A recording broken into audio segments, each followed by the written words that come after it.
Coco Chanel conservait dans sa bibliothèque un livre de contes de fées vieux de plus d'un siècle. Et oui, ce livre qui a inspiré les créations de défilés les plus commentés de la saison Haute Couture automne-hiver 2026. Voici un nouvel épisode d'Analysando, où j'aborde la mode sous l'angle de la psycho-image. Le nouveau directeur artistique de Chanel, Mathieu Blazy, a déniché un exemplaire centenaire de Les Fées, les contes des contes, dans la collection de Gabrielle elle-même. Elle a ainsi transformé la fondatrice de la maison en personnage de sa propre fable, baptisée Gabi and the Beanstalk. Sous le podium, un haricot géante jaillit et envahit toute la collection, s'épanouit en broderie botanique et florale, réinventant les pièces classiques. La nature règne en maître, à l'image du jardin d'Alice au Pays des Merveilles, d'un miroir évoquant Blanche-Neige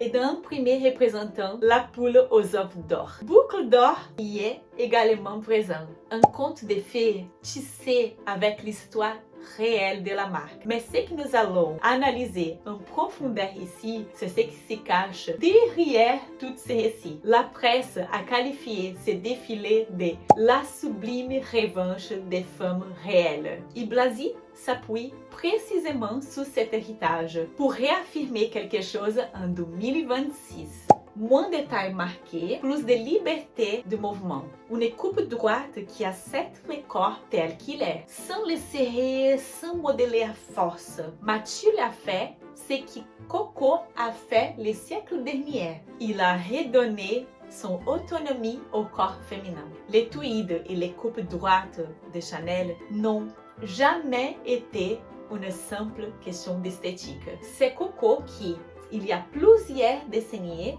a libéré le corps de la femme de corset. Cependant, lorsque ces lignes acquirent la souplesse du tweed et des formes légèrement oversize, l'archétype de pouvoir rigide se transforme en sécurité accessible. C'est l'esthétique de la femme qui n'y a plus rien à prouver à personne et admirer la beauté de ces défilés. Tout en conservant les lignes droites, il incarne la délicatesse féminine à travers les fleurs et les détails minutieusement pensés pour donner vie à un nouveau spectacle de la maison Chanel. La robe de mariée, qui clôture habituellement les défilés de haute couture, a été passée au centre. Et, surprise, le défilé s'achève sur une robe noire, échue à l'emblématique Little Black Dress, créée par Gabrielle, qui ne s'est jamais mariée. Une femme heureuse que chaque femme peut créer elle-même.